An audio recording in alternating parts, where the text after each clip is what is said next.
Welcome. Welcome. Welcome, the warmest welcome to the Stream of Truth. I am Dr. Tasla Faith Shamebrook, And I'm Sean Kelly.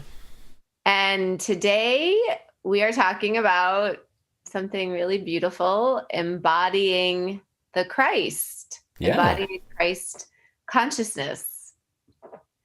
Yeah. I think this has been on my mind a lot lately.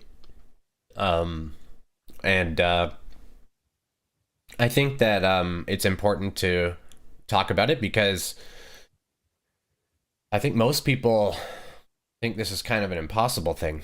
It seems a little lofty as a goal.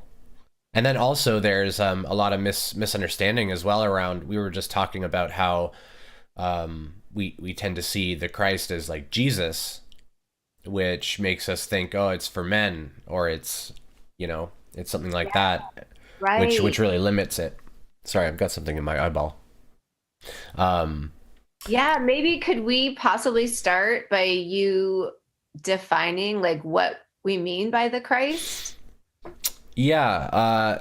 So the challenge I think with this entire thing is that words don't adequately describe it. Yeah. Uh, that's the main challenge with trying to talk about it. Um, but I guess the Christ or the Christus uh, is the I am presence within. It's the divinity or divine presence within us all. Um, and it's it basically is the being within us that acts outside of thought and outside of time, outside of judgment, outside of notions of what's right or wrong. It operates outside of all of that stuff. Um, it is the sort of miracle giver within us. A Course in Miracles would basically call it, the it's what acts, it's what creates within us.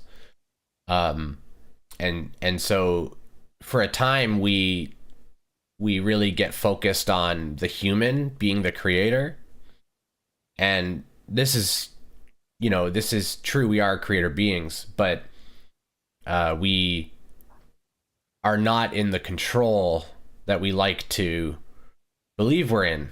We like to think that we are sort of individuals and in control of our lives, and that's mostly an illusion. And it's hard to kind of wrap our head around that. Um, and so we have sort of this divine presence within. We all have it, and that's what the Christ is. Uh, you could call it the Father, or the Father, Mother, God, whatever we want to call it. It's the divine presence that's within us, that is guiding us in a purity. Um, and So it's really just us, in a way, releasing all these layers of what we're not to just come back to what we really are. That is the Christ consciousness. We yeah, all are already the Christ the consciousness. God self, basically, Yeah. the God self. And so it becomes this and that's why we put the ego death in the title of it.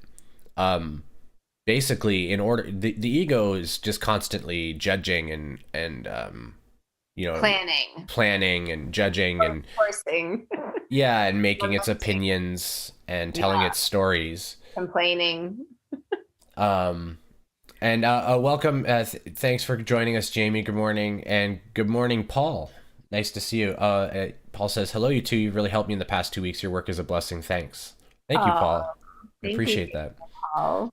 um yeah, so yeah, ego death becomes a core component of of moving into the Christed state.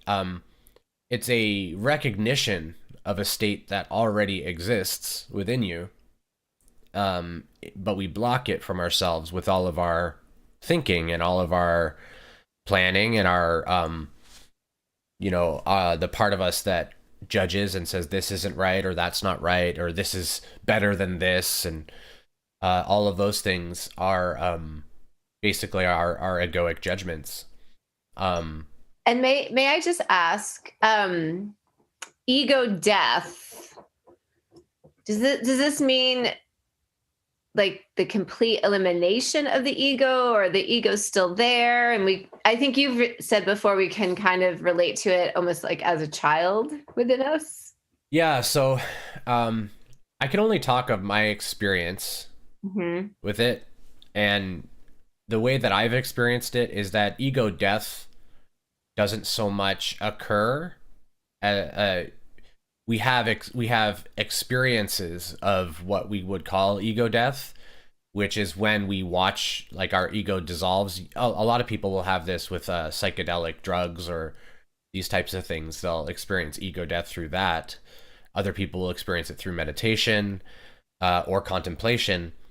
But basically, ego death is sort of a state that shows us that ego is not the only way to live, that you can live and be without ego.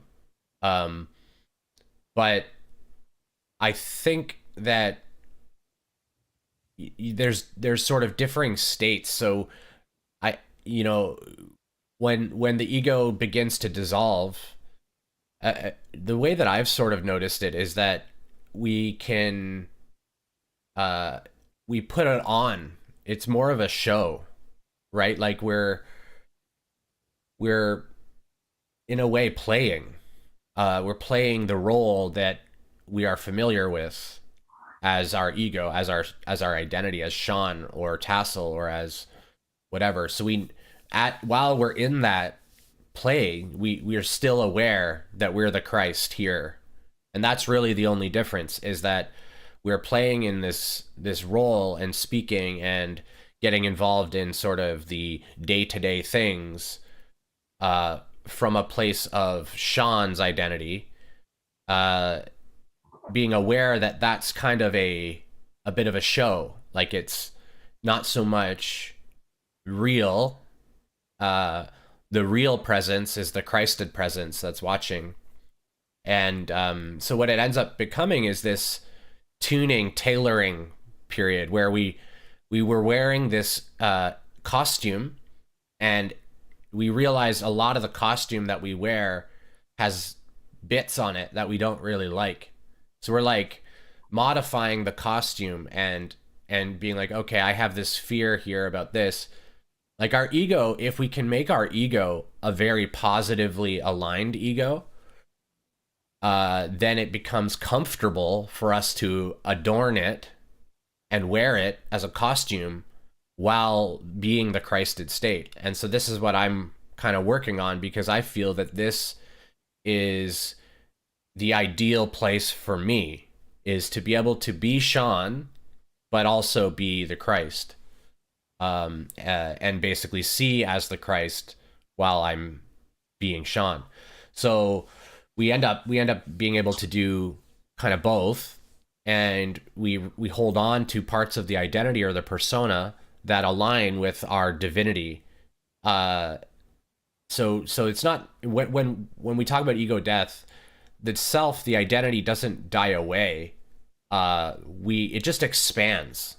It expands. So we don't actually lose anything in that whole process. It seems like we do. When we start to approach it, it feels like we are actually losing ourselves. And to a degree we are, but it's in order to remember ourselves as more. It ends up being bigger. We're bigger than the identity. Yeah. So It's really interesting because you've been going through this process, and I believe I have too. I think less intensely than you have. And we started to talk about our humans. Like I'll say, oh, my human Tassel is having a hard time with this. Or you'll say, oh, my human Sean is feeling this. Yeah. So we've been talking about, I guess, like our egos in this third person way. And then you and I have both talked about that our names or our titles can feel very limiting. And I would say, like, for instance, in the past, sometimes I've gone by Shanti, which means peace, of course. And just like that feels more resonant to me right now than Yeah. this name Tassel, or especially like Dr. Tassel. And that all seems very limiting in a box. Yeah, exactly. And that's kind of the thing. When we talk about being the Christ, it's hard to talk about it because the ego doesn't know what that means. And so when we're here talking, most people are listening sort of with the ego, and even us talking, we're using our personalities to voice as instrumentation, right? But because the Christed state can't really be understood in a cognitive way, it becomes a challenge to try and talk about it. But basically, in order for us to move towards it, all we have to keep doing is trusting and surrendering. Basically, surrendering our illusions of control is one of the biggest things. So surrendering illusion of control, and then forgiveness. Basically, making forgiveness a way of life, which basically forms pure peace. You know, if you can, if the person is forgiven before they act, then there's no conflict at all. And so that means that we have to be in a place where when we're observing this behavior or whatever's going on, we're observing it from the Christed state. So all we're seeing is divinely innocent beings doing things. There's forms of us, our children, perhaps, or our brothers and sisters that are just doing stuff. And the stuff that they're doing, it could be great, it could be beautiful stuff, it could be pretty silly stuff, but it's all just sort of divine. And so there's no judgment of it. There is no, anything. And then when we act, we're just acting from an inspiration, which is sort of the creator acting through us. And a lot of times what happens is we start to notice that the creator's always kind of been trying to do that. And then with our fear, we resist it. Yes. Yeah. So it's the dissolution of all fear, which is the ego, right? So I think what we're doing is we're crafting a ego that aligns with our divinity so that we can still act if that's what we want to do, or we can also let go of the ego entirely, which is, I think, basically what Jesus did. So at all moments he was speaking. I was talking about how I just hear like God talking, or Jesus, or the Christ. It's the Christ. I just hear that all the time. And even in just mundane situations, the Christ is commenting. And I could voice these, but people would be like, I'm just asking what kind of coffee you want, like right? So like somebody might ask, would you like a coffee? And I might think to say, something like, you drink only of me, right? Like, what you drink is me. You drink my bounty that I offer you, and all of my bounties are perfect. And you, not so much in the past week, but you maybe 2 weeks ago or so, you were texting me a lot of God's words. I would put it in quotes, right, to try and distinguish. It was an interesting experience. It's a consistent. It's actually, in Dr. Hawkins' book Power vs. Force, he basically talks about how that state, it's just a pure channeling state. You're just channeling divinity constantly. But you can only do that if you're not getting in your own way with egoic fears. The fears basically resist the divinity. So whenever we're in fear, we're basically turning away from the Christ. Yeah. So that becomes the trick, is to consistently remind ourselves that fear isn't real. Yes. And then consistently remind ourselves that where we're experiencing lack in our lives and where we're feeling like we don't have what we need, that these stories also aren't totally real. And it's actually us miscreating, which keeps us in these states of lack. Um, Yes. Could and I yeah. share the experience that we had at the Indian restaurant to flesh some Oh of this? yeah, yeah. That was fun. That was fun. So Sean and I'm in Canada right now, staying with Sean, and we went to this Indian restaurant a couple days ago, and we ordered some curries basically, and then we asked to pay, and the owner said, "Oh, you can pay later." And then he brought us these beautiful curries. They were absolutely amazing. And then he kept bringing us more food. Oh, can I bring you some naan? Oh, can I bring you some rice? Can I bring you some tea? And I was thinking that he was gifting us the food in my innocence. And it turned out at the end that he charged us for all what I saw as like this extra food that I thought he was bringing us for free. Yeah, we had a $20 order. It was just two like $10 meals, and he added like 25 extra dollars on top of that with his what we thought were gifts, basically. Right. So when he first said, "Oh, okay, the bill is $45," I I guess I was in my ego, and my ego didn't like that. My ego was feeling taken advantage of. And I said, "Well, I really would just like to pay for what we ordered." And I thought you were giving us this other food. And then he said, "Well, okay, now it's $38." And I said, "Well, I think what we ordered was about $20." And then he said, "Well, okay, it's $28." And he kept trying to keep the cost of it up. And then finally he said, "Okay, it's $23 with tax." And then I paid.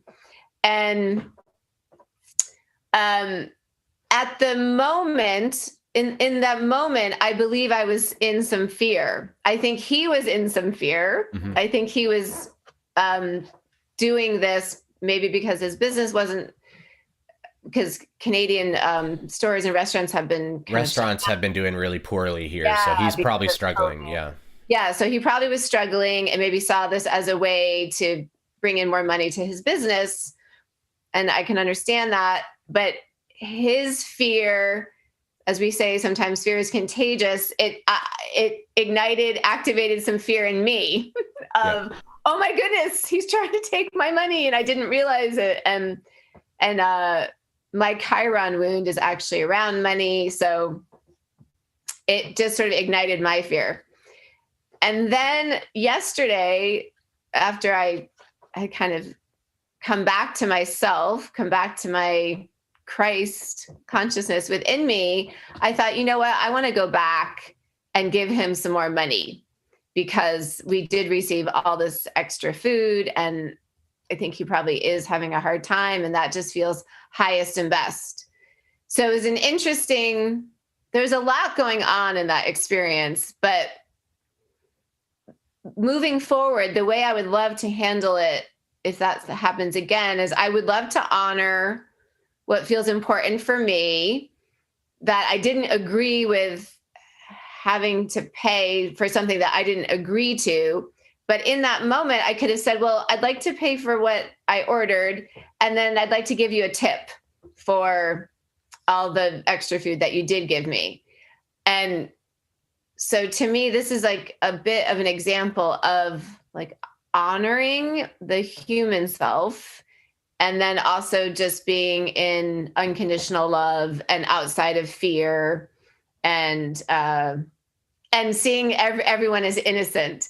And and you helped me see the situation too. You said something like, I just see him as adorable. Like, look at the human, just look what he's doing. And I just think that's so beautiful. Like, to be outside of the fear. I got into some fear around it, and I didn't quite see him as adorable in that moment. But now I feel I'm sort of back in my Christ consciousness, and I can see him as adorable, and I want to give him some more money. It's kind of like, this is literally how I saw it. So, you know how like when you're playing hide and seek with a 3-year-old, and you're like, go hide, and then they literally hide like wide open, right? Like, and they think they've got a good spot, and you're like, oh, where did they go? Like, he thinks he's being like tricky and smart to kind of create this thing and get this money, and it's just very it's so obvious.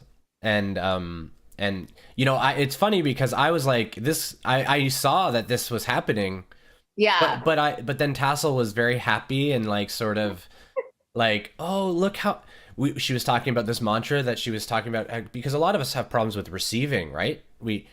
So she was doing this mantra of like, I receive, I'm here to receive, and things like that.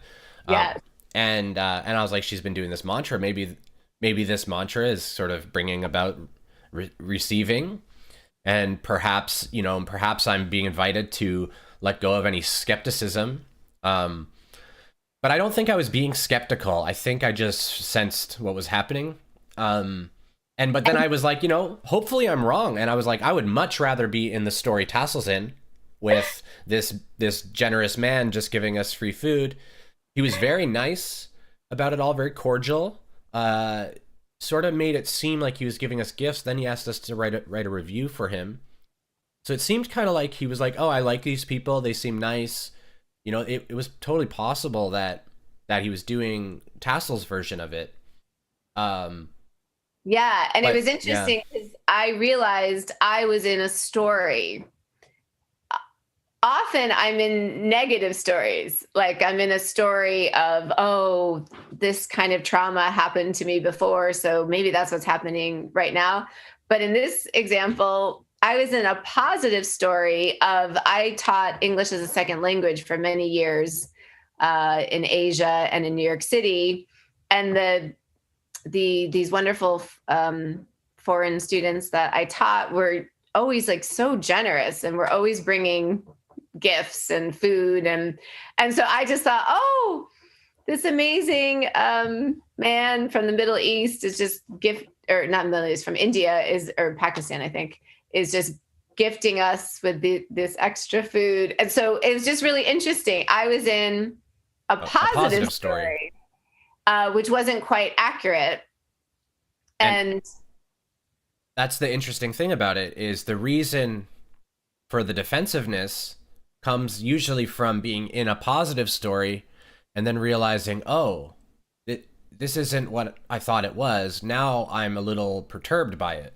Yeah, I had a expectation. Yeah. An unmet expectation, and then I felt hurt.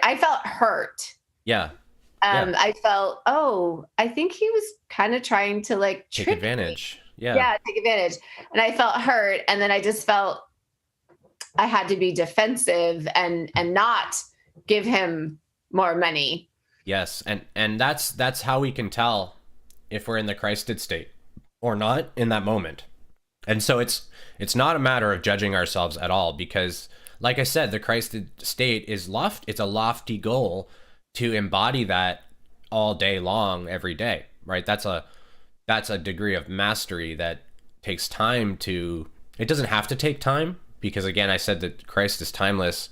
It can happen in a mere moment, but generally it takes a process. And even Jesus went through a process, that when he basically started to wander and try to get as much teachings as he could and sit by himself. That was what he was doing, was he was trying to balance himself, and he wanted to experience a bunch of catalyst basically to help him come to that state. But whenever we're in a defense orientation, we are not in the Christed state. The Christ does not defend itself. It doesn't have a concept of defense. The best way to describe it is that all defense is a double-edged sword. When we defend, we invite more conflict, and we don't realize that. Like we just don't realize. So basically, this man's in some fear, so he does these things out of fear, creates a story in fear, and invites us to join him in it. And then, Tassel, just because we both have differing, I guess, experiences in the money arena, and then Tassel is also like, I will speak my truth no matter what. And I have a little bit of a different perspective on it. And so in this particular case, I think I was in my Christed state. And so what I saw was just this adorable human trying to take advantage. I saw what was happening. But I just sort of saw it as adorable. And I said to Tassel, like, I probably would have just paid him the money. We ate the food. And also he obviously needs the money. And then the other thing was that we were talking about it on the way back. This was a fruitful experience for us. And this is actually like the best thing you can do with any of these little catalysts, is really dive into them and like explore them deeply. But I said something like, we can't actually be manipulated if we know what's going on. We're just sort of choosing how to respond. And the balanced response is love. And so the loving thing to do with this man is to give him what he requires, right? What he needs for his business to continue to function, for him to feed his family, for all these things. He's doing these things out of a fear of lack. And so either we can try to talk him out of the lack and teach him, which he's just working at he's not really receptive to that in that moment. Or we can just give him love. But then there's also something to be said about the lesson of speaking your truth in awkward situations. Like, that's an important thing that has to happen too. So I say all this just to say that the way Tassel handled it was beautiful. She was very polite, but just sort of said, I'm not paying for your, this trick. I'm not getting involved in this trick. And so neither way is right or wrong. But like I said, there's a big lesson in speaking truth. And, it could even be said that part of my personality is just to avoid that type of thing also. So, there's a part of me that uses that Christed state as a little bit of an excuse in a way, right? And I'm aware of that. So there's work there for me, even though I was aligned in a way that I think was pretty loving or divine. There was parts of me that was using that divinity expression as an excuse, sort of, to not get involved in awkwardness as well. So I saw that too in myself. So I didn't handle it totally perfectly, because internally I was unsettled to enough of a degree that I didn't really want to get involved in the awkwardness. So even when we respond perfectly, like Tassel did, Tassel responded perfectly. There's nothing wrong with anything Tassel did. There's nothing wrong with the way that I thought about it. But both of us saw like learning opportunities there. And that's really what it's all about, is just making the most use of these stimuli and catalyst, whatever we call that. Exactly. And I think it can take a little bit of time. I know, at least for me, sometimes I have to kind of sleep on something to sort of come back to the highest and best orientation. And then we talked about it a lot. And I saw, next time I would handle it a bit differently. And I want to go back and give him some more money. And so it just took me a little bit of time to sort of see my human, see how my fear came up, see that I do feel aligned about speaking the truth to him and paying for what I ordered, but also giving him some more money. All of that feels aligned. So I think self-reflection is always the way when we have these somewhat uncomfortable catalysts. And in the end, I don't really even see it as uncomfortable. I really see it as, it was really a delicious catalyst for me to see Literally myself. delicious. And it was, oh my gosh, the food was amazing. Yeah, it was literally and metaphorically delicious because it showed me so much about myself. It showed me my commitment to speak the truth, which I may be a Blu-ray being here, which I'm still sort of figuring out what that is, but a lot of that is about being very loyal to speaking the truth, being very transparent, compassionately and lovingly, but being very, very transparent. So I just feel such a call to always speak the truth, but always want the highest and best outcome for all involved. So both of that. So to me, it felt really important to say, I would like to just pay for what I ordered, but I will give you some extra money because of I guess I did eat the food and it was delicious. So I think it's just, this is the way to embody the Christ consciousness, or really any consciousness that we want to embody, is to have these situations, reflect on what arose for us, and maybe what we might want to tweak a little bit, shift a little bit going forward. Yeah. Basically, we're trying to just be able to experience the experience as the reality it is, which means there's no fear there. Yes. So once we're not experiencing fear, it becomes very easy to show up as the Christ. Yeah. We have a really, really good question from Johanna Borgen. Awesome. I totally get, hopefully I pronounced that okay with my attempts, but I totally get how you said that you got in your ego, but isn't that okay sometimes because you're setting your boundaries? What would you like to comment on that? Yes, absolutely.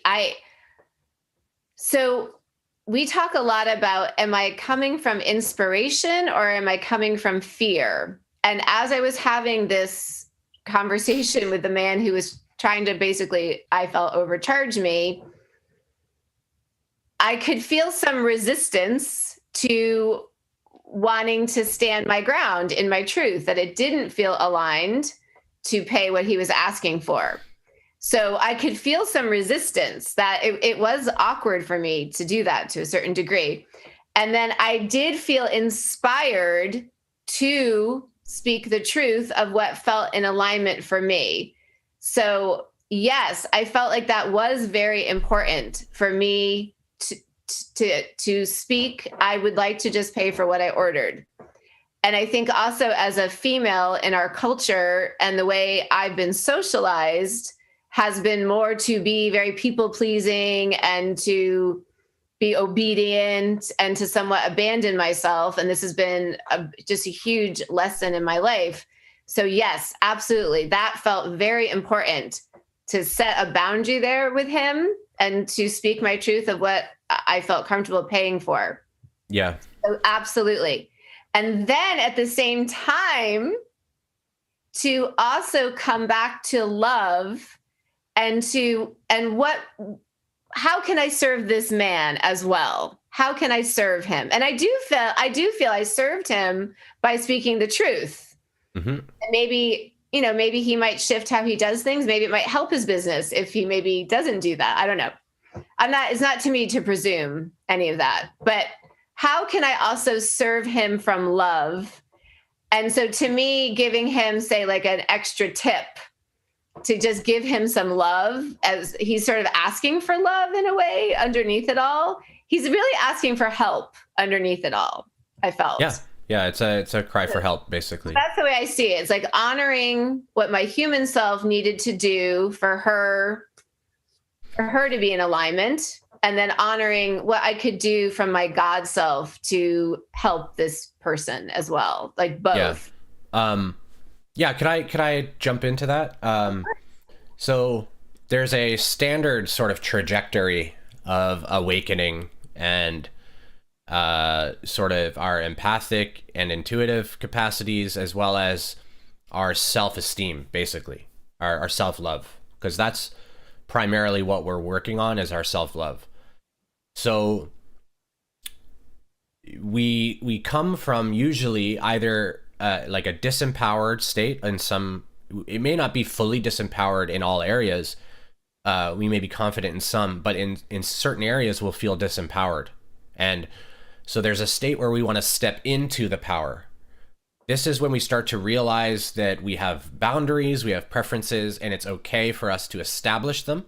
It's okay for us to speak our truth and to say how we want things, to really kind of be our truer self.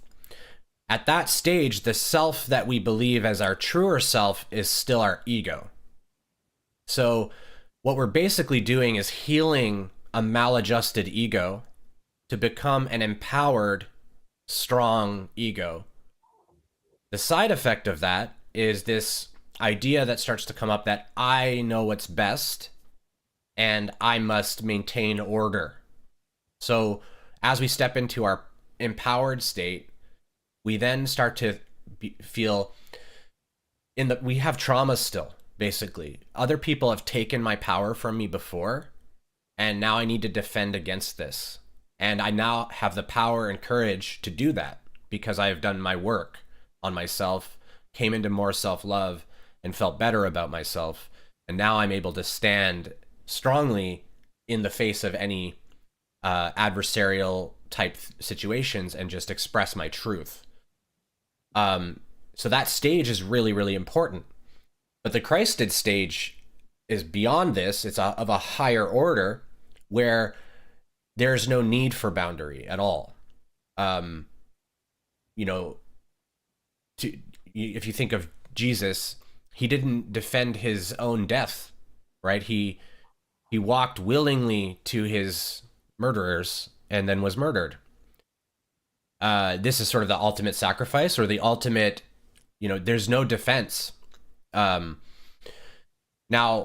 so that story gives us this kind of, so you're saying that I don't defend myself and then I just get ran over and, totally stepped on and stomped on. And that's not the case. It seems like that way from Jesus' story, because that's kind of what happened to him. But that was a sort of divinely orchestrated thing for him to bring Christ consciousness here. That's what his story was. But basically, the Christed self is a pure power, the pure power of divinity. It's perfect as it is, and it knows its perfection. So what is perfect is unthreatenable by any, so a man trying to get us to pay more money than we should, or to trick us, doesn't affront us in any way in the Christed state. So there's no border, there's no need to have a boundary at all. You just, you see what's happening, see it as it is, and then respond in love. And so there's no need for any boundary. But the empowering state where boundaries become important to us is basically a very required and important step in discovering our self-esteem and our courage and our using our reason, and basically coming more back to ourselves and establishing our presence here. And then as we move into the Christed state, we start to see that too is our egoic story. And we start to let go of all of that. And we realize that, of course, and I say this a lot, but A Course in Miracles says, nothing real may be threatened. Nothing unreal exists. Here within lies the peace of God. And what they mean by that is that the Christed state cannot be threatened. The Christed state is the real state. Everything else outside of the Christed state is unreal. And so we are acting in fear. The only reason we think that we need to erect a boundary is because we're afraid of what's going to happen. And so we're erecting that boundary out of fear because stuff happened to us before that that caused us to lose our power, we believe they claimed that we're stupid, or they claimed that we don't know what we're doing, or they claimed that they knew what's best for us and told us to go do this, and we went and did it and hated it. You know, all these different stories we have from when we were younger, in relationships, whatever. We realize that those basically disempowered us, and then we have to correct all of that egoic kind of gunk. And then, but what ends up happening is we form now a very strong sovereign ego, which just becomes the next sort of barrier for us to then let go of all that. And it's really a kind of a little bit frustrating, a little sad, a little grieving to it, because as we step into all of our power in the new self that we're crafting, that we're trying to craft in more of our truth and alignment, we then realize that that too is a facade, and that too must be discarded for us to enter the kingdom. So Yeah. it's and so none of this is to ever say that the empowered state where we're setting boundaries is a problem. It's not a problem. It's a very important part, very crucial. It's a stage. It's a stage, and there's always a higher order. So even above the Christed stage, there's a higher order. We won't experience it as humans, but there's a higher order of consciousness above that too. It's infinitely progressing. So whenever we think we know anything in the mind, we know that we're in an illusion, because the mind can't know. The mind doesn't know. The heart knows. The heart is the Christ, and the heart, the Christ knows. The human self is more like an animal, or a, I like to call it sort of a synthetic living robot. We act out our programming and our habitual things based on past experience. And so what we're trying to do to reach the Christed state is to heal the past experience by looking at it with the eyes of divinity, and realizing all the lessons and all the gratitude that we have for these crazy things we went through. Which formed us into who we are and helped us to learn, all of that. So, there's stages. You said, if it's okay, I'd like to just give another example of absolutely. Exactly what you and we are talking about. So a very close family member of mine, from when I was a child, I experienced just a very difficult relationship with this person, and really felt trauma, basically, and carried that for a long, long time. And it affected how I showed up in the world, and it was very difficult for me. And as I became more empowered and I came back to myself, I started to set boundaries with this person, because the way they were continuing to act with me, I found very hurtful and difficult and painful, and it would rattle me for days. And so at that point, I felt I need to set boundaries with this person. This is not working for me. But I have to say, even at the same time as I was setting boundaries and was not in communication with this person, internally, it didn't actually feel that great. It didn't really feel that great. I felt like, okay, I'm protecting myself, but this is not really ideal. This is not what I want. I would like to have something different with this person. And Sean actually helped me to somewhat shift this, where I eventually became able to still be in contact with this person, and to at times still receive what to the human me felt very hurtful responses to me, but to be able to receive that and not have it affect me really too much, and to be able to actually send back love. And this was a huge expansion for me. And I wouldn't say I'm doing it perfectly with this person. I wobble a bit, but I have to say it feels the best to me. To me, it feels better than having erected these boundaries with the person and not really being in contact at all. It feels better to me can I be love? Can I know what's coming in is hurt and pain from this person, and it's not real and it's not about me? This person is in pain. Can I see that? And can I be okay? And can I just be love back?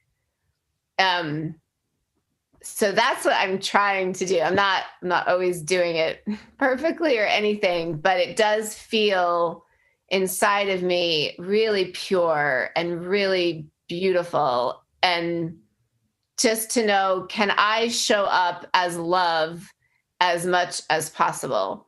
And I'll also say what I had to heal in me was judgment of myself, because this person would judge me a lot and criticize me and insult me. And it struck nerves in me because I was obviously holding that what the person was saying, I was agreeing with to some extent. And that's why I was getting hurt. If the person was just saying, you wear blue clothes all the time or something, I'd be like, but that's ridiculous. No, I don't. Who cares? Or something. Right. But so I had to heal a lot in me. I had to embody a lot more self-love and lack of judgment towards myself so that these insults towards me didn't stick. So Yes. that was also a big part of it, was really being the Christed self to myself first, in a way, so that I could then be it to this other person. Yeah. Yeah. Like, what constantly I keep hearing is, give all your burdens to me. Lay your fears, your guilts, and your shames at the altar and come with me into the kingdom. Basically, you get to a place, at least I got to a place, and I think this is very common, that once it's starting to sort of activate in a more permanent way, you can just hear what sort of how you're supposed to be responding, almost like you can feel it, how you're supposed to be responding, and then you're kind of, sometimes you're not necessarily able to, mostly out of fear, right? You're like, no, I'm Sean right now, I need to be Sean or whatever. Yeah. But it's it's our limited ego self that actually thinks that what another person says hurts us, that thinks that they can hurt us. Yes. And it's real to us in the moments when it's happening. It's very real. It's not that the feelings that come up, I try to be clear on this because we have to feel our feelings, but the feelings that come up, it's not that those aren't real. The feelings of being attacked or hurt, these are very real because we created them. But we created them from a lie. So it's not the lie being that, let's say Tassel likes to speak with her hands a lot, right? And then somebody says, you're moving your hands too much, it's distracting. So she might go, oh, I do move my hands a lot. She's like, in the back of her mind, she's like, I do move my hands a lot. I have noticed I do that. Maybe that is distracting. I've wondered if that's distracting to myself.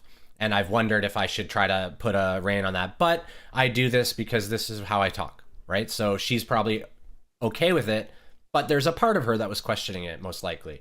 And then so if I say that to her, she's gonna be like, oh, I've been called out, right? Somebody's noticed my weakness or whatever.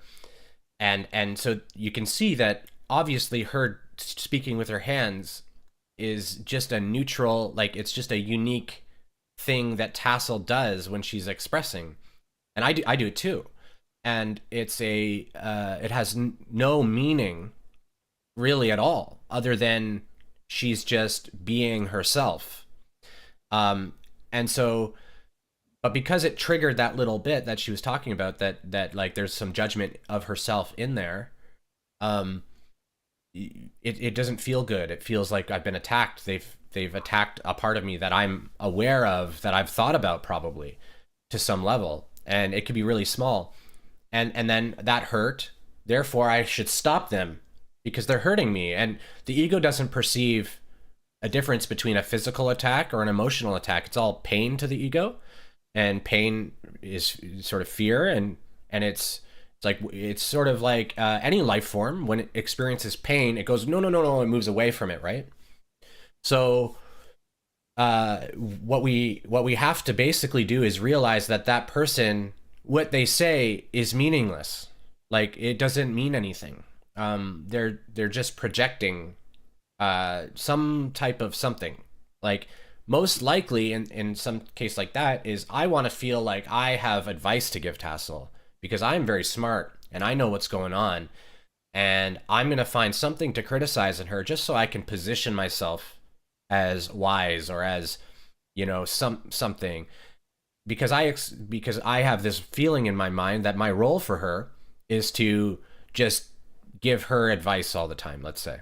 And this is very normal for lots of relationships, to do this. And actually, even in our relationship, I've struggled with that type of thing. Like, she's really, really, really into communication, with the marriage and family stuff and the doctorate, and then I'm really, really deep into the spirituality. And so we tend to both actually kind of do this, where we're like, I'll teach him how to communicate, and I'll teach her how to be God, or whatever, right? Like, this sort of weird roles that we put on, and it's those roles that are coming out of this place of, like, it's ego, basically. It's our egos, and it can be really uncomfortable. But when we realize that the comments don't mean anything, like that, it's just, oh, I noticed. Basically, we can be thankful because we noticed that we judged ourselves in this area. So either it'll mean nothing to us, or it'll mean something to us, and we can go, oh yeah, yeah, yeah, okay, I actually love that I do this with my hands, or I love whatever it is.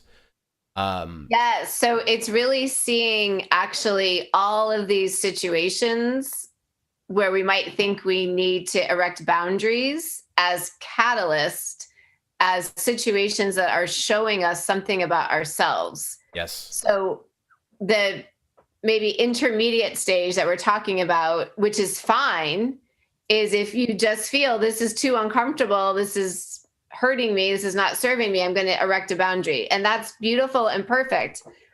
Nothing wrong with that. But we can also maybe a step further see every interpersonal interaction is material for me to look at myself. What is arising in me right now? What do I see in myself? What can I possibly heal, expand, remember about myself so that I wouldn't have this uncomfortable feeling come up in this situation? And I can see in these two situations that I've described here today, the first one with an Indian restaurant owner and him wanting to basically like charge me more than I felt like paying for, I could see I had fear around money myself. So I could see my own fear around money. And I really saw that. And I think I can maybe act a bit differently in the moment the next time. And then in the second situation, with this person saying kind of insulting, criticizing things to me, when this person would do that, what would come up for me was, oh, maybe she's right, basically. Maybe this person is right. Maybe I am this and I am that. And it showed me my own feelings and thoughts about myself that I could heal and expand and integrate. Yeah. So I just love taking that perspective of every interpersonal interaction I have. What does it show me about myself? Mm-hmm. And can I come back to love in myself? And then can I be love back as well to the other person? Yeah. If we're honest with ourselves, our boundaries are about wanting the other person to not be how they are, right? Our boundaries are about us deciding that the way they're being is not correct in some way, and we're judging them. We are, and we're trying to do it from a good intention, right? Because we've had pains in this area, and we want to protect ourselves, and so it's perfect for us to do that as we feel called to, right? While that, like I said, it's a stage of wanting to protect ourselves. But but we have to notice, we get to a place where we have to eventually notice that it's not my job to order others into how they are expressing. Like, if someone does that to us, we're going to feel judged and criticized, and it feels bad, right? And it feels bad for the other person too when we do that back. And so this isn't to say like you participate in conflict with them because they want to. It basically means that you're peace, and so they bring conflict and you smile, and there's nothing to defend. It's, I think I was talking about Gandhi last night in the Twin Flame gathering that we had. And if you are peace, if you're being peace, then conflict can't continue. It has nothing to fight. If one person is peace, the other person can't fight. They can, of course, if they're basically insane, they can continue to attack, of course, but it becomes just a bit of a caution. It's not fear, it's just caution. It's just understanding that when humans are really afraid, they can act viciously. And so we don't defend ourselves, but if we notice that things are escalating to a place where now our physical safety is in question, we just kind of leave, right? We don't have to yell at them or do anything. We just leave. And I think that there's something to be said as well for this space of like just accepting them as they are. Like it's hard to do, especially when they're really close to us and they've hurt us before in different ways. And the part of us that's hurt basically condemns them a little bit, right? Like it has resentment, it has these feelings of like how could they do that to me, right? Especially if I was young, how could they do this to this innocent child? And basically we have to step away from all of that eventually. But in order for us to do that, we have to heal the pain. We have to feel the feelings, so it's all a process. It's all a process, and wherever we get to, is perfect. Really, if we're oriented to trying to be loving and peaceful, then we've kind of won, like we've already won. So we can kind of rest easy a little bit, let ourselves off the hook a little bit, and just try to improve on that practice of being a prayer, basically, being divine. And Yeah. it can upset some people. It can rattle some cages when we do that. The way sometimes it's a little confusing, like all the different layers that are going on. And the way, at least right now, I'm keeping it straight is I can be my Christed self to my human self. Yes. And just hold everything that my human self is feeling: pain, uncomfortable feelings, hurt, whatever. I'm not going to ignore my human self at all. I'm going to honor whatever I'm going to be God to my human self. I'm going to cradle my precious human self in my unconditional love and acceptance of whatever she's feeling. Yep. And I can also be my Christed God self to everyone else that I'm in contact with. We can cradle them too. And cradle them too. And figure out like, okay, what is the best orientation for the human to take to serve the highest and best? And it could be to back off a bit and to speak some truth about what is hurtful for the human at that point. I really like the idea of honoring the human wherever the human is. Yeah. And we might have high hopes for our human that, at some point, maybe this wouldn't bother the human, or maybe we'd be past that. But to really just be truthful and real about where our human is right now. And that's been a really great expansion for me, to not like be embarrassed or shameful about where my human is right now in any aspect. Maybe the human wants to be further along and more enlightened or whatever, but Yeah. this is who I am right now. Yeah, it's the ego that thinks that we should rush or Right. Or be push to further achieve. along. Yes. You know, it's an illusion that, like we said, you're already that. You're already that. So the Yeah. ego is so crafty and so, it's, feel bad because you're not that yet, right? But you Right. are that. The ego is just lying. So um it actually, you touched on a really important point that about becoming Christed, and this is one of the ways that you'll know for sure that you've kind of hit it in a purity, is the mind actually stops. So Tassel talked about, like, sort of discerning what's occurring, and then how can I show up in my God self, and that is exactly where we get to right prior to the embodiment, or the pure embodiment. The pure embodiment, there's no more analysis happening. So basically, at first we start to form an idea. We anthropomorphalize. We make God, divinity, into a human form, whatever that word, anthropomorphize, whatever it is. And we make God into this human concept so that we can align ourselves, and we're basically constructing our egoic self into alignment with that. But after that, and this state is a state that I've seen, but I'm not constantly in.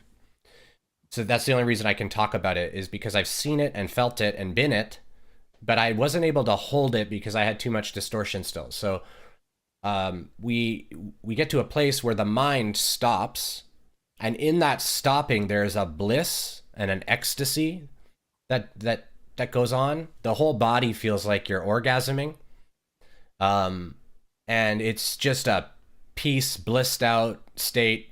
You actually don't worry about the body at all. You sort of detach from the entire life, and the mind stops. And what ends up happening is there's no more choosing. There's no more questioning, how should I show up here?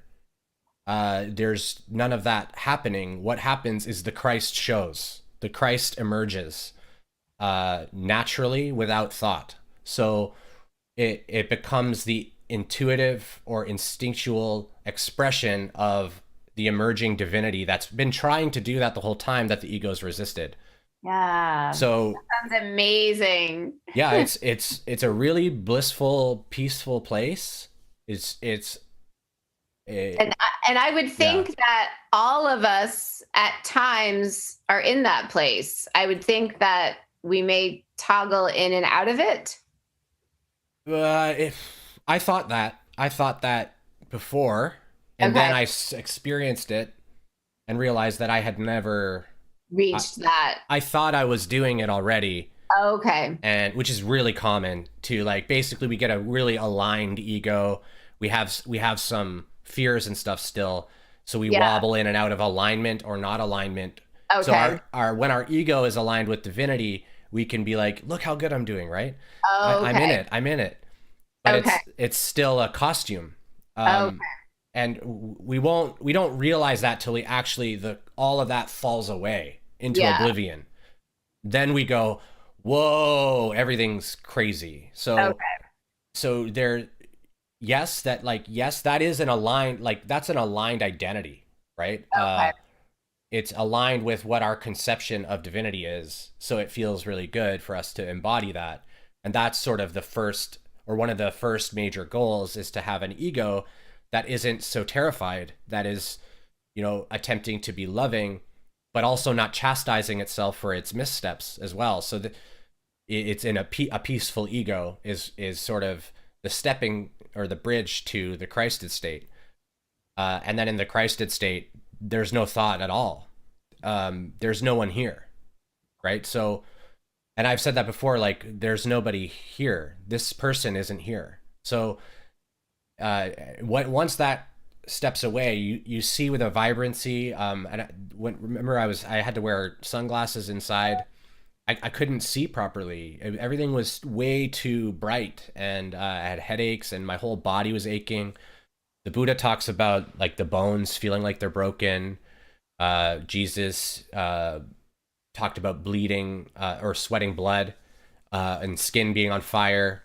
These types of feelings, because the physiology is changing as well when that happens. So I think it's been interesting the way that it happened for me, where I went into it for a time and I was experiencing it for most of a couple of days, like, and it was wacky. But there's yeah, so I'm more like back where I was a little bit, but I dip in. So sometimes I'll be sitting and then the self falls away, and I'm not here anymore the way that I was. And so that's the newer wobble for me, that there's but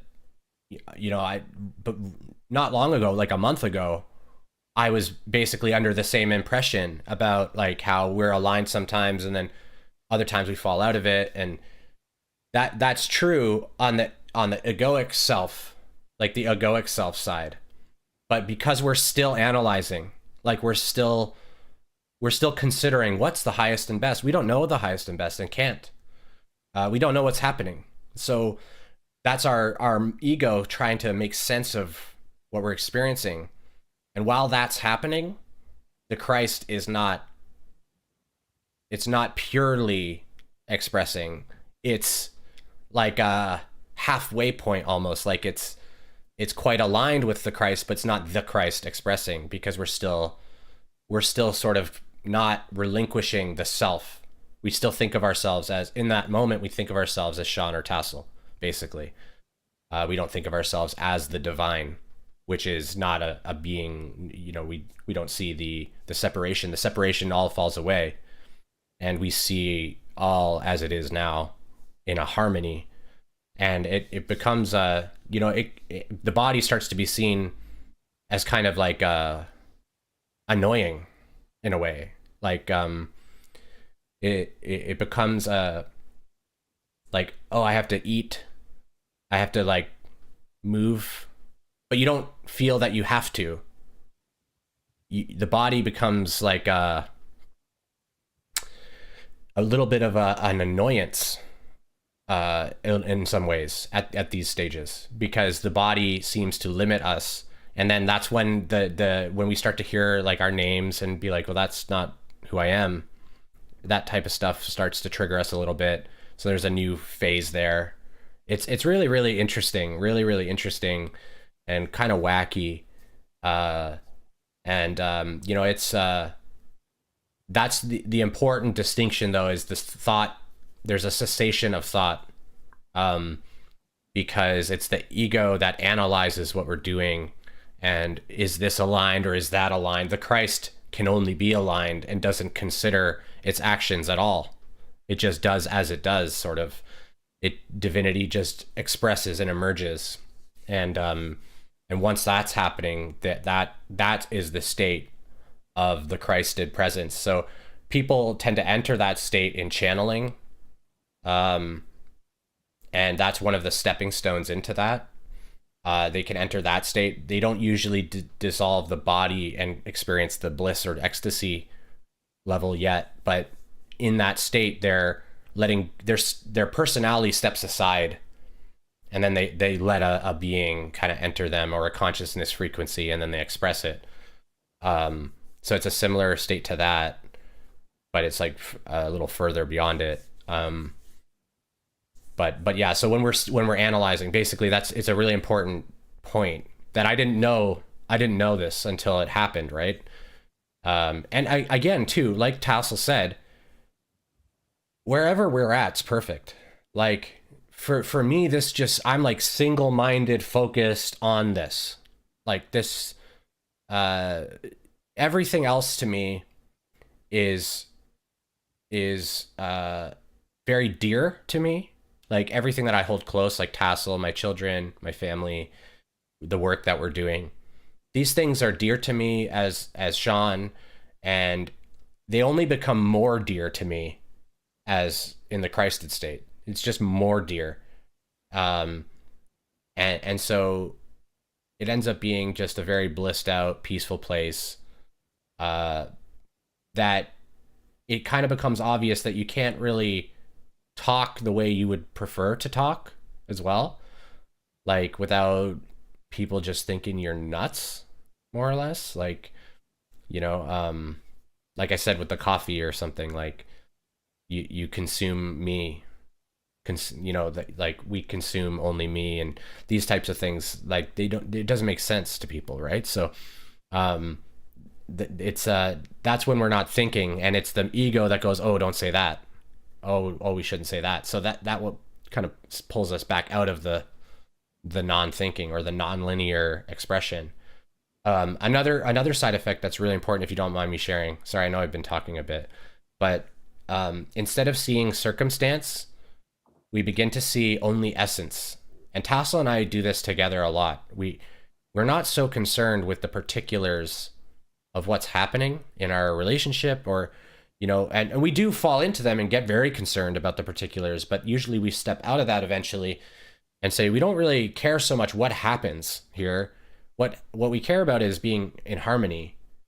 And what we're talking about is the essence. We're starting to see the world not from circumstance and, like, you know, specifics or details. The details are seen as just transient sort of things that are going on, that are not very important. What's important is the principles of the essence of the experience. And am I aligned with what I feel is true principles, like my true principles of what I deem to be virtuous, I guess. And that's sort of what ends up changing. So we're no longer like, oh, this person did X, Y, Z. It's more like this person is afraid and is acting viciously. It doesn't really matter what they've done or said so much. It's just that we see the essence. And in that essence, it becomes really simple. There's much less thought needed. And this is the sort of the stepping stone to letting go of thought, is because the essence just, we start to see the essence in almost a real time, instead of thinking about what's happening to discern what we're seeing. We just know what's happening because we're observing reality from an undistorted place. Yeah. So as we step into essence, eventually the essence is just obvious always, and then the details are really transient. And so then we just see a divine being in fear, so we should show them love because they're afraid. So there's no story about what they've done or not done or who did what. They're just a divine being in fear, and we're called to their sorrow to help them. So that's how the thought goes away, because there's nothing to think about. If you see that being that way, as they are sad or scared or whatever they're doing, then there's nothing to think about. It's like if your child's hurt, you just approach them and try to comfort them, right? Try to love them. So, and that's like sort of that pure state. There's no thought required. We don't, if our child falls down and hurts themselves, we don't think about what we should do. We just act because we love them and we want to help them feel better. So we just act.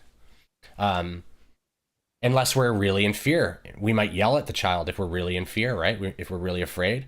Oh, why are you so clumsy?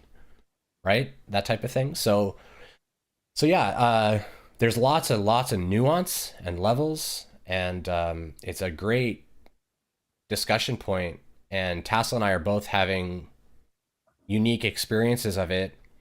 And, like I think I said in the beginning, that we tend to see Jesus like the man, and this is for men. It's not for men. This is a presence that's within every being.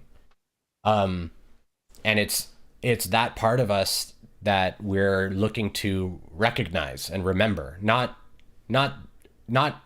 create or like become. We are it already. We're just removing the barriers. So all the boundaries that we think we need to establish are the barriers to the Christed state. And that's why it's so important. That's why kind of I harped on boundaries and barriers a little bit, because those end up being what stop us. So it's interesting how the ascension happens. We have boundaries to self-love. We get rid of those boundaries. We love ourselves. Then we become empowered. Then we create boundaries against other people or with other people because we feel threatened by them in some way because of our past experiences. We don't want to be disempowered again. And then we go, oh, those boundaries need to go too. And it just kind of goes from there. And until we eventually, literally, the final boundary is death, right? We die. And it's not the physical body that dies, though it can. The self dies, the ego, it dies, is sort of, and then is reborn in an upliftment, in that aligned state that we were talking about. So ego death is more like a rebirth of the true self, I guess. That is a really nice way to think about it. Yeah, there's no dying, there's no loss, there's no, all you're losing is that which you do not want. Yes. You're losing fear. You're not losing Right. yourself. You're not losing your relationships. You're just losing fear that taints the experience. And it's gone. It just goes away. And then really the only thing that is left is a sense of caution, I would say. If something appears somewhat dangerous, you approach it with caution. But it doesn't mean you don't approach it. You're not afraid of it. You're just being cautious. It's kind of like if you're trying to do detailed work, you do it, you pay a lot of attention to what you're doing. You're careful a little. You're not afraid. But yeah, so there's so many layers, and I'm sure that, whatever place anyone is at is perfect. And even just being interested in this stuff indicates to me that most likely in this lifetime, you'll probably get to that around these areas and taste some of this, if not fully embody it. It all just depends on surrender, because like I said, we have to literally let go of the entire life, which has been fabricated by our ego. All the stories, everything about Sean is surrendered to God, more or less. Surrendered to divinity, surrendered to the Christ. We can't bring our baggage into the kingdom, is another way to think about that. And so we give our baggage to the Christ, who helps uplift it and helps us to purify and heal. And then we become pure holiness, basically. And that idea of what is holy is not a human, we consider holy, oh, if you're holy, then you have to be celibate, or whatever it is. These things are not real. These are just like rules and weird boxes that we've put on divinity, or what holy means. So all of that stuff has to fall away. So yeah, it's fun. it's good fun. And actually, I just experienced it when so I wasn't feeling great. I felt a little sick, and I was laying on the couch, and Tassel was like rubbing my hair, and my whole body was just vibrating.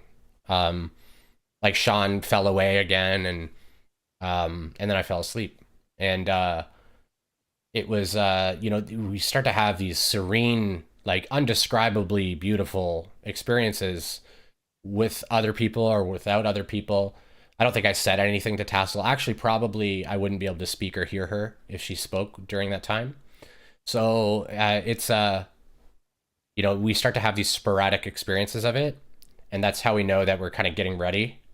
But then there's resistance that comes up of, fear. It's fear that comes up of like, well, what happens? Like if I let go of my life, right? I give my life to God, and then what? Like, where do I go? What happens? What happens to me? And you just become what you are, basically. So it's yeah, it's great. It's been really funky. And you know what's funny too? Um like I'm the opposite of a person that you would ever expect to go this way, you know, like, and I think that's part of the reason that I'm so vocal about it all, and that we're talking about all this stuff. Like, I was agnostic. I was an atheist because I thought that that was arrogant, but I was agnostic. I thought it was silly of humans to presume they could know anything um, about God, which was actually quite wise of me at the time, right? It was quite wise for me to realize that, oh, humans don't get it.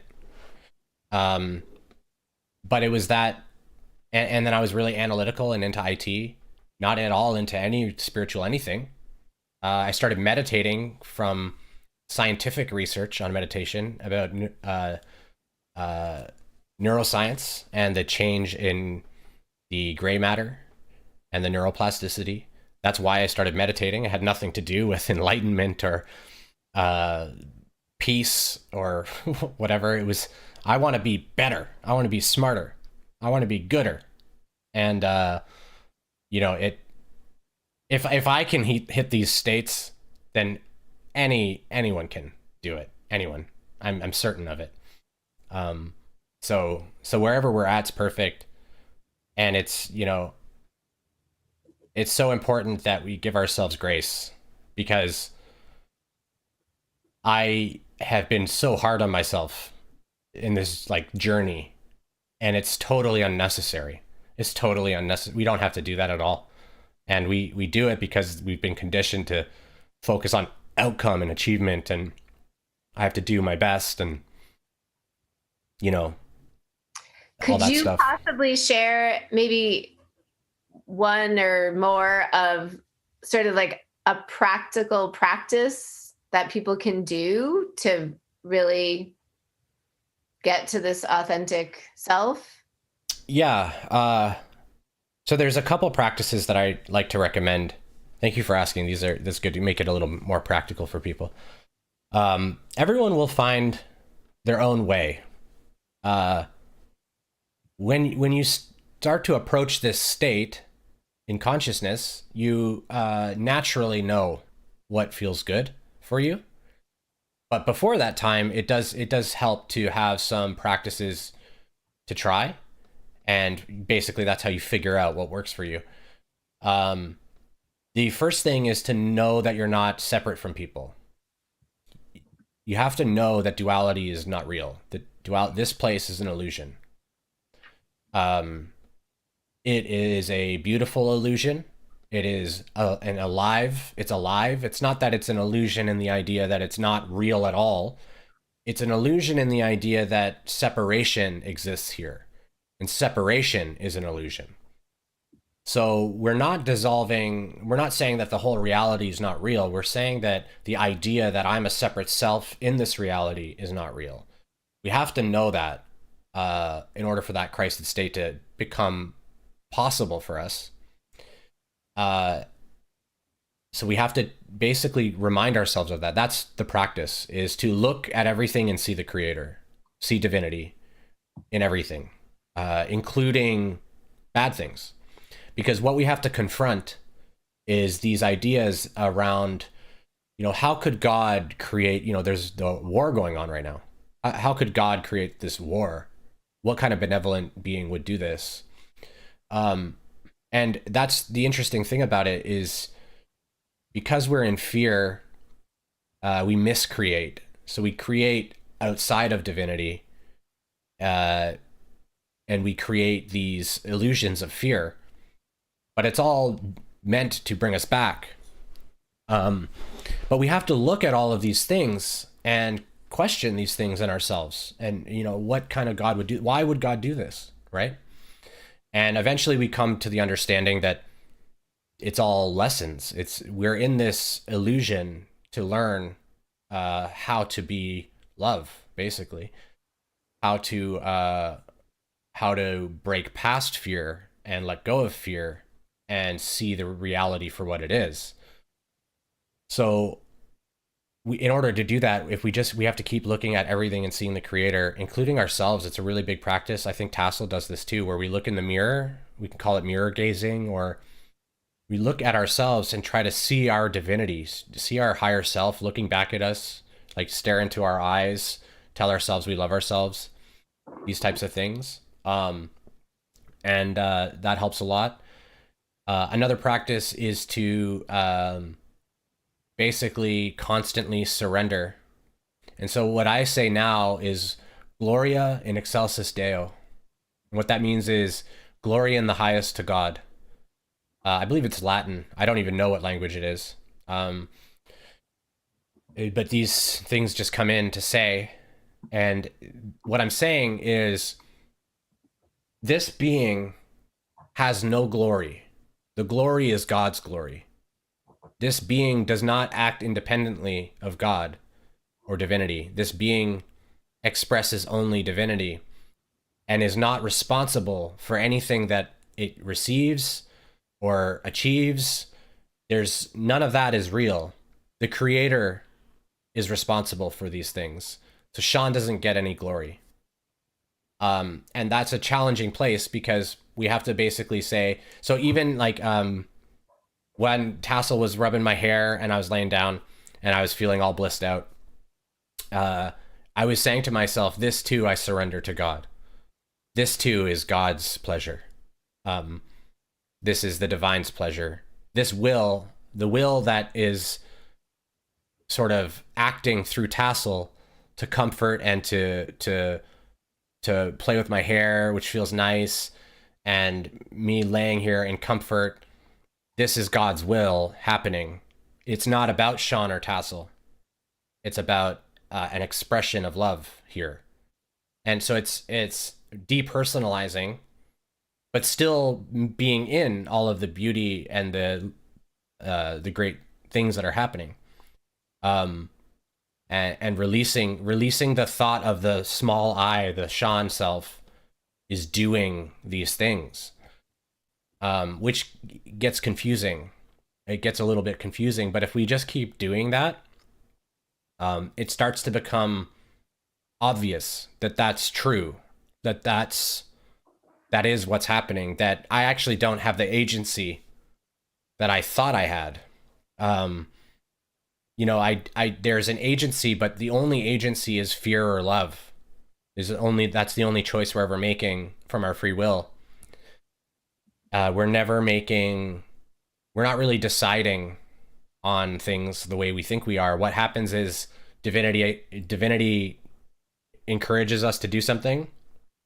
Then we create a story and then rationalize what we're going to do or what we've done, and then explain it after.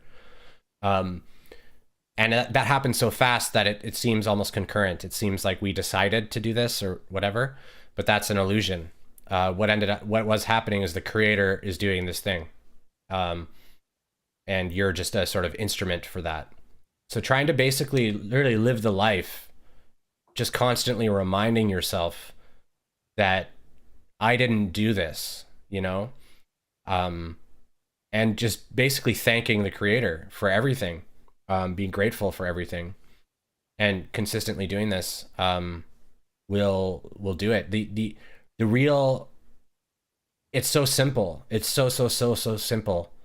Stop judging yourself and being guilty and shameful about past things and all that. Stop all of that. It's not needed. And essentially just be peace or be love or be forgiveness. Choose a principle of divinity that resonates with you and just try to be that always, consistently, always. And if you're really trying to do that, and also asking creator for help, asking the Christ within, guides, asking for assistance from spirit to help me align with that. Help me see what I need to see about myself so I can let go of some of these fears that I have. Help me see myself as divinity here. Help me notice that the universe is just constantly speaking to me through synchronicity and through everything, that I am the universe. It's literally just a consistent worldview of trying to shift it into the I am everything here, and there is nothing here but me. I'm the only one here. And reminding ourselves of that just constantly. That's what I do, because that's how we reprogram the subconscious, and that's why mantras are effective, and affirmations, because we're just reprogramming ourselves. And once we've empowered that program higher than the egoic fear, the fear starts to just die away, because the mind goes to the empowered, or the more powerful or more charged expression, or thought. And so we just keep constantly doing that. And at first it's a little uncomfortable, because there's stuff that we have to look at and go, yeah, I did this. I created this with everyone here.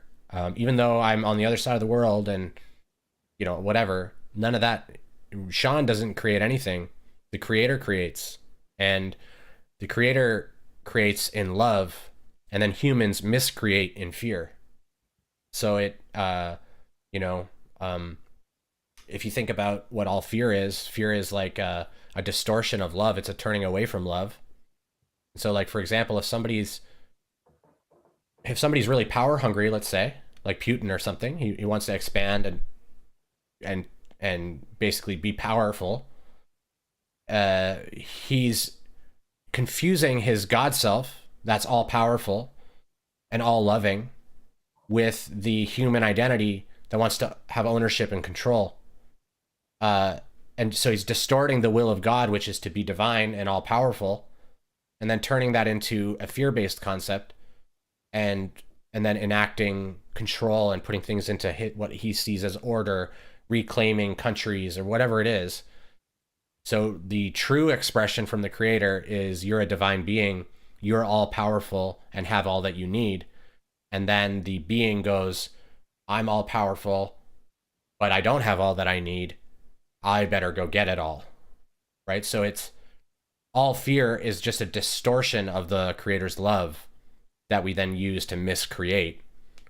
So it's not so much that God did these things or chose to do these things. It's that God chose to love and we chose to forget it. So, and that's what it means, the fallen, or when we're fallen angels and things like that. That's basically what it means, is we've fallen into separation. We've fallen into sort of an insanity of fear. And that's what sin is as well. Sin is not an error or a mistake or a broken law. Fear is just being turned astray from divinity. There's no real such thing as sin in the way that the actual word sin means led astray. And so we're just turned away. There's no sin that is unforgiven. There's no one's punished. Punishment itself is not a divine concept at all. Like, the divine doesn't understand punishment. Kind of, you can imagine they wonder almost why we punish ourselves like this. Why do our children fight each other and punish themselves? Why do they do that? It's kind of like that.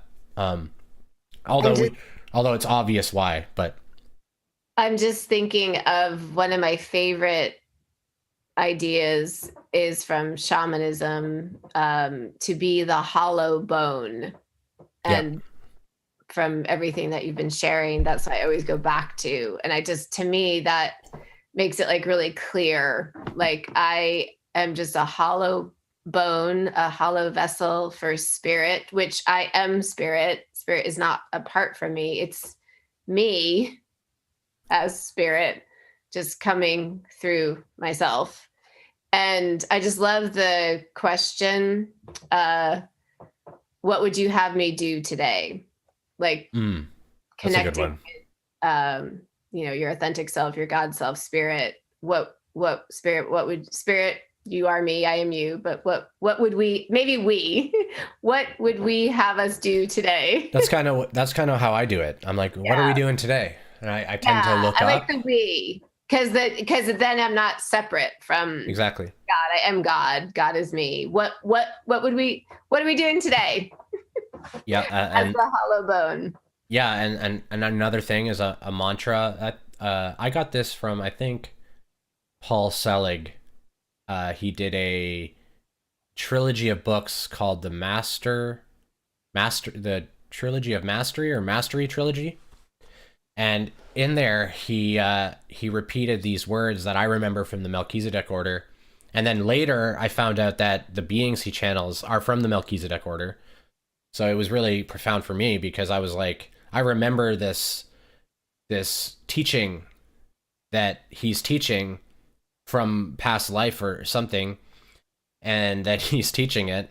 And and then I'm like, whoa. And I remembered it was Melchizedek. And then the guides are like, if you want to give us a name, you can call us Melchizedek. And I was like, ah. But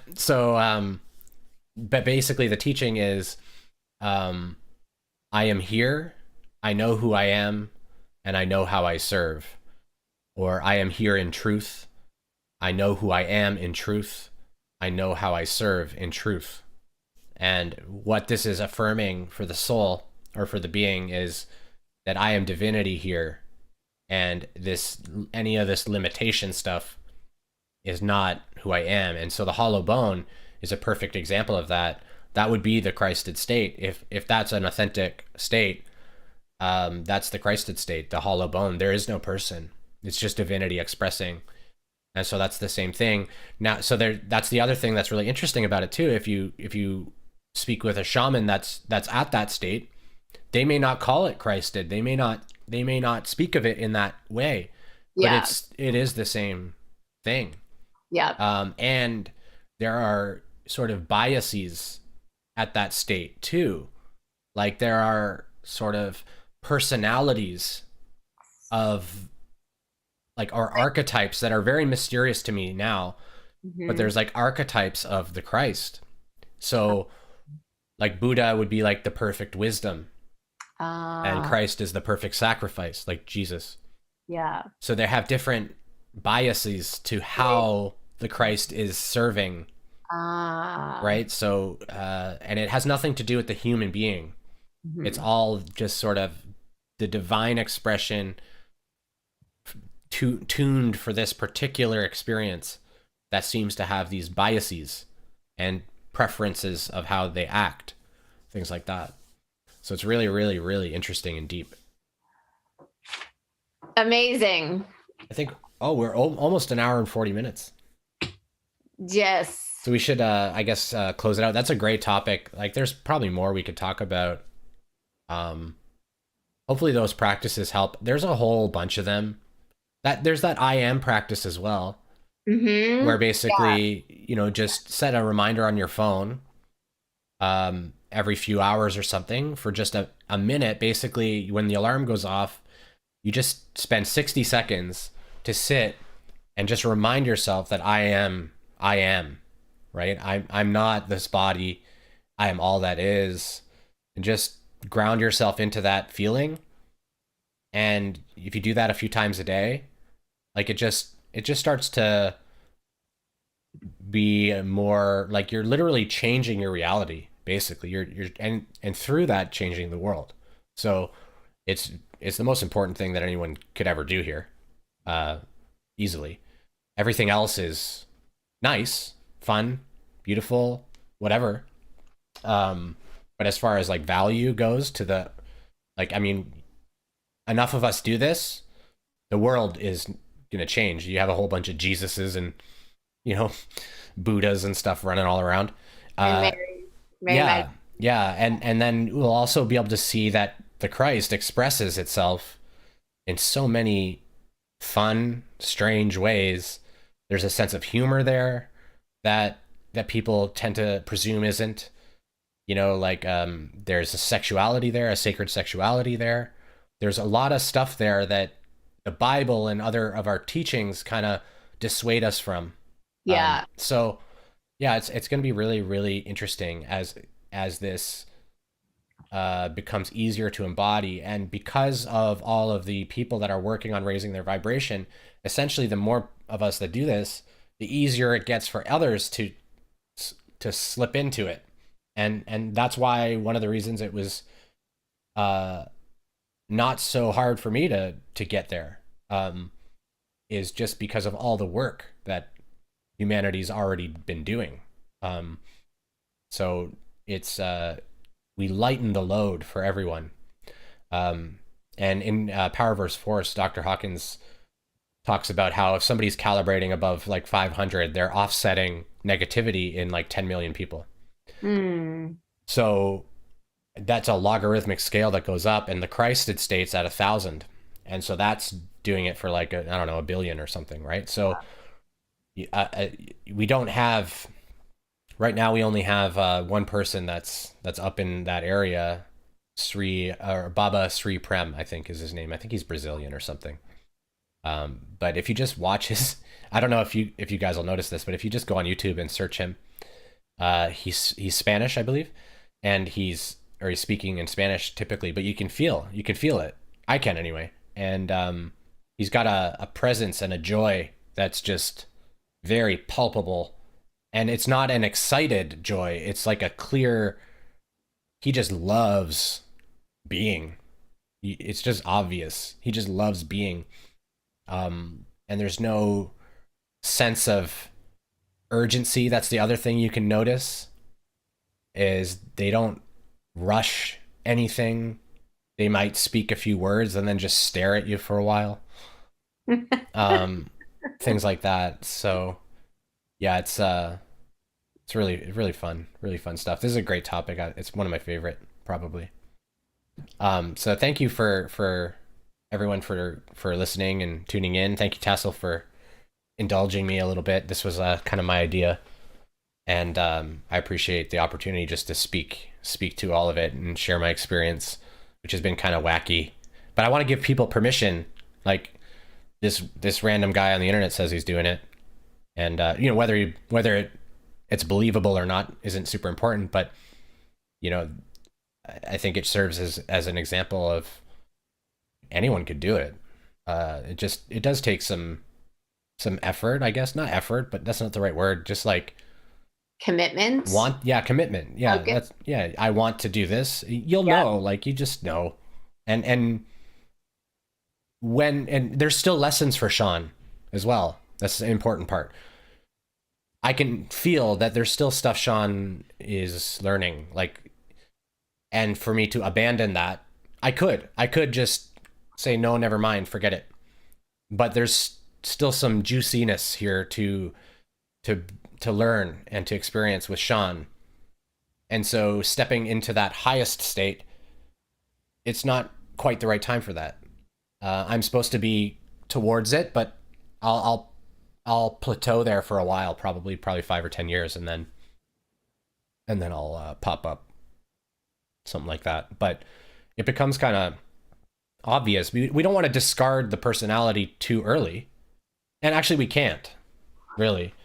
So like there's still lessons and still things, catalyst, whatever it is, that Sean will find useful, or not Sean, but the totality of Sean as a learning vehicle wants to experience some things, and this, you could call that karma. And it becomes this sort of you just become aware. Oh, one other thing I wanted to share. I mean, it's all right. It's just a long one. It's okay. Are you okay if I share one more thing? Yeah. I wanted to talk about just the divine perfection and how when in the Christed state, how obvious it becomes. So we were talking about that at that Indian restaurant, and remember that we were trying to go to the Japanese restaurant next door to it. Yeah. Right? So divine perfection. Everything that you need for your learning, you are drawing to yourself, sort of. You're not really attracting it, you're being it. And so there was lessons in that experience for Tassel and I. We talked about it a bunch. We both found it very interesting, and we were very curious about it all. There was clearly lots of juicy nuggets there for us to learn about ourselves, right? We went to this Japanese restaurant because we thought it got great reviews, but we found that they didn't have dine-in. So we're like, well, where are we going to go? And then Tassel looks over. Oh, Indian food, or it was Indian Pakistani food, I think. And she's like, let's just go here. And I was like, yeah, I love butter chicken. So so we go in, and then we have this whole experience. And even throughout the experience, you know, we were both kind of like, I wonder if this is what we think it is, or I wonder, you know, like the whole thing was very clearly planned, right? Like, at least from how I see it, it becomes obvious that, like, their tassel, sort of the way that I describe it is like, I was the tassel saw, felt in her being, her inner being is like, oh, there's a lesson here, over here. Let's go see what happens. Let's go see if we can get a lesson here. And then we go and do what we do. And, you know, we're kind of in our story. We're just getting food. We're not really thinking about lessons so much or what we're doing. We're just living our lives. But there's this underlying divine orchestration of the perfect lesson plan for us. And that's always the case. Always the case. Yes. It's so interesting that you bring this up, because right before I came to Canada, I recorded a video for our You Are Your Own Hero channel called You Are Your Own Guru. And this is exactly what I talk about, that the human may think, oh, I need to find a guru outside of me. I need to take a workshop. I need to do this. I need to do that so that I can keep ascending and awakening. And exactly what you're saying, you and your life is your guru. It's happening every second of your waking moment, the lessons and the expansions. And it's just happening constantly. And all we need to do is sort of pay attention and sort of reflect on what's happening and what we're seeing about ourselves and all of that. And our higher self is just orchestrating the perfect experiences for us in our quote unquote lesson plan all the time.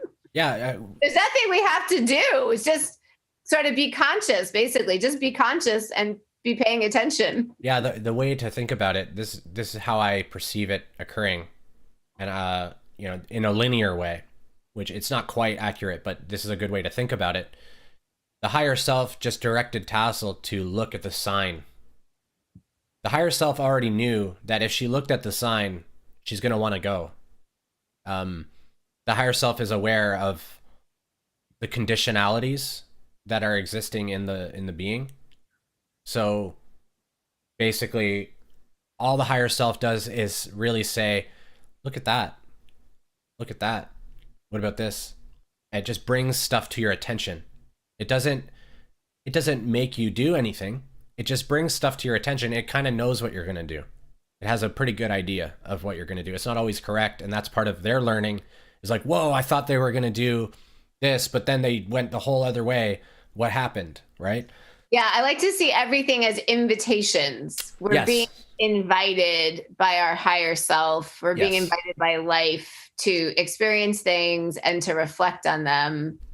Yep. And sort of just constantly taking stock. Like, how does this feel for me? Does this feel like my authentic self? Does it not? Am I feeling blissful about this? Am I not? And just like, and I like just to see, I've been calling life a benevolent adventure. Yeah. I like seeing it like that.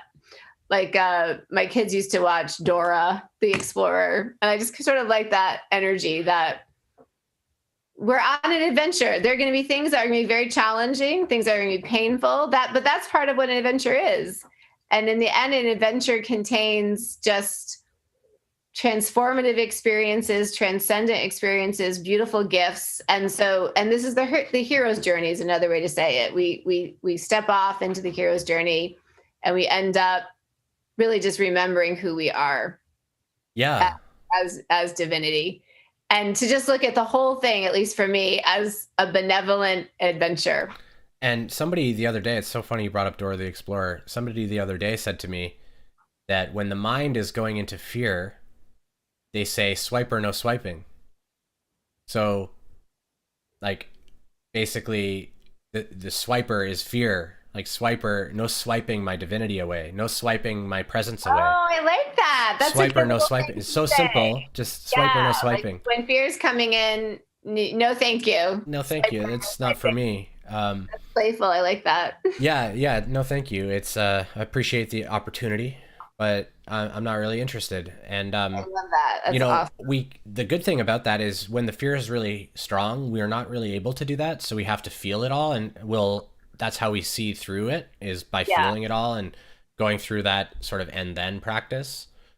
Like, I'm afraid of this. So what happens if the worst case scenario happens, and then what? And then I figure it out. Really, is almost always the answer, right? I figure it out. What else is there to do about Also, anything? I just want to say, like, a fun part about uh, getting older. I'm 53 right now, and I just think, you know what? I've made it through 53 years. I'm still alive. All is well. Whatever comes my way, I'm sure I'll continue to make it through. I'll figure that I've out come too. this far. Yeah, I'll figure that out too. Yeah, I'll figure that out too. I've yeah, done it for 53 years. I'll keep doing it, I'm sure. yeah, exactly. All right, I think that's perfect. A perfect time. That was probably our longest stream that This we've ever was our done. longest stream ever. Yeah, Just about 2 hours. Yeah. And I think probably the most important topic we could ever talk about is just coming back to ourselves and our and I wanted to just take a minute just to say that we released a course yesterday on the Namaste Method. So we have some videos that are on that as well. So if you're curious about what the course is, you can check out those videos for free, of course, on our channel. I think we do, I think, 2 of them. So we go through a lot of it for free on the channel. But we just released it last night. And this course is essentially showing up in relationship as the Christ, or trying to basically embody the Christ in dealing with relational conflicts, and actually going through there's a whole process chart and examples, and we talk about it all. So, and I think it's $27. Is that right? It's $27, and we actually someone just bought it. It's quite exciting. Oh, really? Yeah. For sale. Yeah, we got our first sale. It's very exciting. But I just love what you said. And then we say, Gloria in excelsis Deo, all glory to God, right? Yeah. So, but I love what you just said, because as we were putting together this Namaste method, we realized, oh, this is, as you said, it's just about being our God self with ourself and our partner. mm-hmm. And we talk about this all the time, that our relationship, the twin flame divine union relationship, and really any relationship, can be a vehicle to bring us back to our God self. So Yep. yes, this course, it is really great. It's really great. It has helped us in our communication and our relationship so much. And it's really, I know for me, brought me closer to my God self. I can say honestly that I've never made anything more valuable than this. And I guess we made this, of course. I would say the same thing. I would say the same thing. Of all the things that we've made and done, I think this is the most valuable thing. And so I'm really pleased that we can offer it so cheaply, to be honest. Yes. That with the platforms and all the things, technology and everything, we're able to create it and offer it really reasonably, I think. And I think it is transformational. So, because I think it's really the summation of all of our life experiences, all of our trainings, in a way, a lot of our other lifetimes as well, kind of a lot of it just put into 7 modules of purity, really, I think. Yeah. So, yeah. So, if you guys are interested, check that out. Maybe I'll put a link. I'll put a link in the description. Can you put a link in the description? Yeah, I'll do it as soon as we get off. And it'd be great too. Can you also put a link in the description to our Doctor and the Wizard Facebook group? Because I don't know, many people probably don't know, we have a really great Facebook group where we can talk to each other. I find what a little hard about YouTube is I want to talk to people and connect. So we do that on Facebook. Yes, we're more active there. I'm a little less active than Tassel, but I pop in here and there. I'm the social butterfly. All right. Yeah. So I'll put those links in, and thank you so much. Appreciate everything that you guys appreciate your attention. Very grateful. And thank you so much. So much love to every divine being out there. So much. All of the love. All the love. Bye. Bye.